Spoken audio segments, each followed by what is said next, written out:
What's up, YouTube? It's Mike here, back with another video. I know it's been a while, we've got a lot to catch up on, and I'm going to get into a lot of different things in this video today. It's going to be a long one. However, please stick around to the end of the video because I've got a very important announcement. It's going to change my life, it's going to change the channel, it's going to change pretty much everything going on with my channel. So I really want to get you guys up to speed on that and kind of catch you up on what I've been going through also. So we're going to go into some of the bigger changes, and then we're going to go over why so much has changed in the past few months for me. So I wanted to start with the 300 gallon because the 300 gallon stock has changed the most. And as you guys can see, this used to be pretty heavily stocked if you are familiar with the channel. About 6 months ago, this thing was full of different types of fish. It was a really nice community tank, and I have slowly been dwindling it down. I've basically sold things that are easy to sell, like the albino silver arowana, Wasabi, the Mabu puffer. Yes, I decided to sell him, and I can explain why I decided to move on from puffers. Rehomed also a bunch of different Synodontis cats, the little albino iridescent sharks, the lima shovel nose, so a bunch of different things. I'm probably not going to remember all of them. And then we've got somebody coming today who I think is going to take the rest of some of the smaller fish. So this little blue eye Sajika, that was a rescue. And then we've got this little pike cichlid. That was a rescue. So I believe he's going to take those for me. And then we've got 3 or 4 more Synodontis cats that I plan to give away. So hopefully he can take all those today. I'm going to keep my 5 tinfoil barbs, and I'm going to keep my 2 black ear sharks, my pangs here, and I'm going to keep my tire track eel who's sticking his head out. He's hungry. So I will be keeping them. However, the future plan for this tank is a lot different. I don't want to get into that too much. We did rehome Wasabi. He started taking chunks out of other fish. I had multiple different fish that he almost killed and some that he did kill. I don't know if they were accidental or not, like maybe during feedings or something. He went for food. I didn't see it happen, but I know it's him because he was the only thing that could take big chunks out of a fish like that. I had to make the decision because I wanted to be able to keep him with a lot of different things in the future. And if he's taking chunks out, I can't take risks. I just can't risk it. Guys like Pinky over here, they need their own tanks, and that's very difficult to do, especially with a puffer that can get really, really big. So it's also no fun. I really like community tanks. It's really not fun when you end up getting a fish that's just too aggressive to be with other stuff. So I know that the Mabu puffers can be hit or miss. Sometimes they do great in communities, sometimes they don't. But he was not doing that great, so I found a really good home for him, and I was able to get some money back for him, which was nice. So come over here to the 1100. Not much has changed over here. I've been struggling with aggression still, so I'm constantly moving fish in and out of baskets here. Looks like my own Ray over here, he's getting hit the worst. That male has been through hell. I feel bad for him.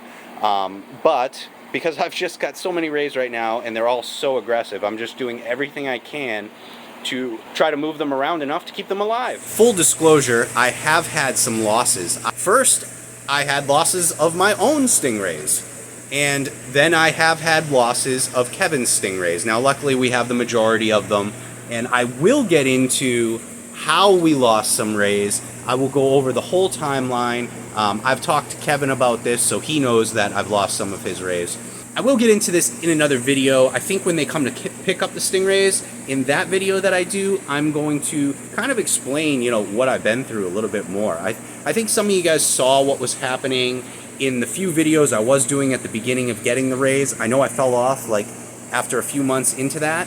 So you guys didn't get to see everything, but I think you guys know how much I was really struggling here to just make rays work. I did not expect the aggression to be as bad as it was. So we'll get into that into another video.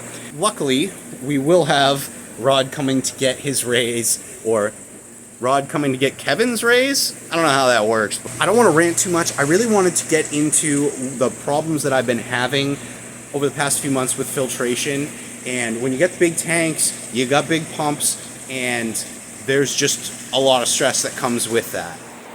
So last November, around the time when I got the raise from Kevin, picked him up from the airport, I immediately started having problems with pumps. I was having some power outages, and I think they fried my pumps. So first, I had the pump in this front corner, which you can't see, which feeds this. That one went. I think the controller went. And then maybe a few days later or a few weeks later, something like that, this one went. I believe the power supply went on this one. And then my replacements went pretty much immediately. For some reason, I had a couple replacement pumps. Those fried very easily. So I had nothing but problems, and some of you might remember that I was like running little pumps and stuff to try to make up for the volume. Luckily we got through that. Then a few months later, I have a external pump on this, which I have now replaced. So I believe this is a Dart that I replaced it with. It's a more heavy duty pump, but I had a different pump on here. I had one of these. And yeah, I wouldn't recommend using those for external use because the housing cracked and it started leaking. So they're cheap pumps anyway. Everybody knows they're cheap pumps. Probably not the best pump to run externally. So for a while I had to run the pump inside the tank here and pump directly into the Ultima to get this just to stay filtered. So huge pain in the ass. But again, now I have replaced that pump with a more heavy-duty pump. This is a little bit set up a little bit better for this application anyway. But yeah, so that was pretty much every pump, and then things got really bad. So I've got a very, very large Manta Ray 5200 running my Ultima 4000. Original pump that I had running this was less than 2 years old, and if you guys are familiar with these setups, you backwash them to clean them. So I turned off the pump, set up my backwash line like I've always done over the past few years of running it, went to turn the pump back on to backwash, and the pump never turned back on. I tried everything to get this pump running, and I could not get it running. They're very expensive. They're about $600. So fairly new $600 pump. Everyone says they last like 10 years. And I can't get the thing to turn back on. After going back and forth with the manufacturer a little bit, they tried to, guide me through some troubleshooting, but nothing was working. So I decided to pull the thing apart. Now, I believe I still have like the pictures and the videos from that, so I'll try to, sneak them into this video so you guys can see what happened. But long story short is the pump power supply fried. It looks like it was some kind of power short. Now, I sent this to the company, and the company says, oh, it looks like it ran dry. The pump itself ran dry, and that's why maybe it overheated or something. But I'm like, no, the pump never ran dry. I know for a fact it's never run dry. It has two 2-inch feeds to it. They can't clog. They've never clogged. It's never stopped running or anything like that. So it seems like, I would guess, some kind of power surge issue of the house has been just kind of like destroying all my pumps. So I basically had this 1,500-gallon tank with no filtration on it at all, other than some FX6s. I did have those running on it at all times. So what I did was I took this other canister, this other bead filter here, and I put it on this tank, but I had to order a new pump to replace for that. So this filter used to be on this system here, and it was just the best option for me at the time was to take this and move it over here and start running it on here. And even though I have now since replaced that pump with a brand new one of the exact same model, I have left this on for now. So all this has been happening while trying to house 12 large animals for somebody else, on top of trying to house my own fish. So this has been a lot for me the past year or so, and to be honest, it's discouraged me from making videos. And now a lot of you people, especially other YouTubers, are probably going to say, well, this sounds like great content. All this sounds like great content. Yeah, it does to a degree, but it's stressful. It's stressful for me in my life, and it made me, I don't know, it just, something about like everything going on, something about having the raise and just like the stress of having the responsibility of somebody else's animals on top of my own. It's just, it's really turned me off. It's really turned me off to making videos about it, to being excited about the hobby. And yeah, it's been difficult. It's been difficult for me to get out of my own head with it, and it's been hard for me to make videos. I mean, I've been very busy anyway. I've got a lot going on. We're gonna go into a lot of changes that are going to be happening very, very quickly around here. So I'm gonna get into that, but I wanted to kind of explain to you guys what I've been going through and why I've kind of been MIA. I mean, on top of being very busy, I'm working multiple jobs, and I'm trying to set myself up better investment-wise and life-wise, and set me and my wife up where we're trying to build our lives better and set ourselves up for the future better. So we'll get into all that. But for right now, let's get ready to pack up some more fish and move them on to a better home. All right.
So my camera didn't record any of that. Honest to God. Yep, it just didn't record it. So We'll figure out how to get it to you. but that's okay. So we got a bunch of stuff in here. Got big. This is Rafiki the giraffe cat. So he was donated to me by a nice couple from New Hampshire, and they loved him. They grew him out since just a little fish, and they just wanted him to have a good home. So now he is going to another good home, and we got a bunch of stuff in here. I appreciate that, and yeah, you said you could help me move some tanks if I need the help, and I might take you up on that. Sure, yeah. But I hate to make you drive all the way out here because you're in Connecticut, right? All right, I'll give you a little video when we get back. Okay, sounds good. Yeah, he filmed, so maybe we'll get some footage out of him, but thanks again, Mike. I really appreciate it. Very good. So I want to say a big thanks to Mike again. Everybody's name is Mike. I meet a different Mike every day. But I really want to thank him again for coming out so quick to pick up those fish. I'm going to go through now and explain to you guys what's going on. So obviously I've rehomed a bunch of stuff, and unfortunately I'm going to be rehoming a lot of other fish. And I'm going to talk to you guys about that right now. But I figured what we could do is just a little bit of a feeding. I got a bag of shrimp here. So we'll feed some fish, and I'll talk to you guys as I feed them and explain to you what is happening. Okay, so let's pull the Band-Aid off quickly. My wife and I have started purchasing a new home. So we are going to be moving. We're pretty far along in the buying process, and I feel comfortable that the deal does seem to be, like it's going to go through. So we're purchasing a new home. It's relatively close by, which will be convenient for moving. That doesn't make the situation any easier. So as you guys know, I built this tank, the 1100, first about 3 years ago. It's been running for 3 years. And then I built the 1500 gallon a couple years ago. So we've been running both of the wood tanks for a couple years, and when I built them, I knew that I would never be able to move them out of the house. So they're here to stay. If I ever sell the house, they have to be torn apart, or the new owner has to agree to basically take those tanks as part of the sale of the house. So, in this particular case, I am not selling this house. We're going to keep this house, and we are going to obviously keep the second house too. But I do need to not have any fish here. So, with my plans for this house, obviously I cannot have any fish here. I can't be running both of them. I can't be living in both of them. So, all the fish, everything has to move. Everything has to go. The tanks I may or may not take apart. The big wood tanks I may or may not take apart. My original plan was I bought a couple of pool ponds. So my original idea was, okay, so I'll move all of the larger fish to some pool ponds at the new house. Well, after buying another pool pond, this would have been a good size one. It's 13, almost 14 foot by 8 foot by 40 inches. So would have been a good size, but after buying these, I quickly started thinking about it more and realized, you know what, that's just not practical to keep some of these larger fish in pool ponds. And then I had to start thinking about, well, I have a lot of work to do when I move. I have a lot of work to do on this house before completely moving, and I have a lot of work to do on the new house before we can completely move. All on a time crunch. And meanwhile, if I do move all these fish to pool ponds, who knows how long it will take me before I'll be able to build a tank large enough for these kinds of fish. Now, I went too small with the 1500 and the 1100. I made that mistake of making them both too small, unfortunately. So I do want to build something huge in the future, way bigger, something that would better house fish like this that I love keeping. So after weeks of debating in my own mind and, talking to my wife, talking to other people in the hobby, people who have gone through this before, who have done things like this, I had to just kind of come to the realization that it isn't practical for me right now to keep some of my larger monster fish. I had to make the decision and make the call to rehome almost all of my very large monster fish. That's going to be very difficult for me, but I know that it's also going to be really difficult for people who have been watching the channel for a long time to fully understand why I feel like I have to do this. I could certainly move everything to pool ponds at the new house. But then if it takes me a year, if it takes me longer than a year to build a new tank, to get all that situated, these fish will be sitting in pool ponds. Any of you guys who have done the pool pond thing know how risky it is in the first place. Pool ponds they don't last a very long time. But also, you know that you have to cover them. So if you're going to put something in your basement, it needs to be covered due to evaporation. So the tank would have to be covered. I'm not even going to get to actually enjoy and see the fish. And I'm keeping some beautiful fish in pool ponds that I would never see. It's just not fair to the fish. I have multiple people with much better homes that would love to take these fish. So, as an attempt to not keep this video too long, I'm going to kind of call it here and wrap it up. I know this is a lot, or isn't a lot of information, but it's a lot all at once. And I'm going to kind of go through over the next week or so. I'm going to put out some more videos, believe it or not, and I'm going to go through what I am keeping and what I'm not keeping, what tanks I'm bringing with, basically bringing, to kind of ruin that, I'm bringing every tank that I can bring. So I am keeping a bunch of fish, but unfortunately the hardest stuff for me to let go of, I am pretty much letting go of all the hardest stuff. All the more exotic stuff, all the stuff that's like kind of once in a lifetime. I mean, I can get a lot of this. I could get fish like these again, however, I may never be able to get them these exact fish, anything like this. Anyway, I'm rambling. I'm gonna move on. In the next few videos, you'll see what I do plan on keeping, what I don't plan on keeping. You'll also see where this stuff's gonna be going. Hopefully, if all goes according to plan, you'll be able to follow these fish to their new homes. So that is the upside, and it's the upside for me also, because then I can go visit this stuff. I'll be able to follow the stuff to its new homes and be able to watch them progress. But yeah, guys, that's pretty much it for this video. I know it's a depressing one, and I'm sorry to bring back the channel on such a depressing note. But again, I've been going back and forth about this for weeks, trying to figure out what I wanted to do, and I didn't want to rush into making a video on it or doing too much or saying too much before I knew exactly what was going on.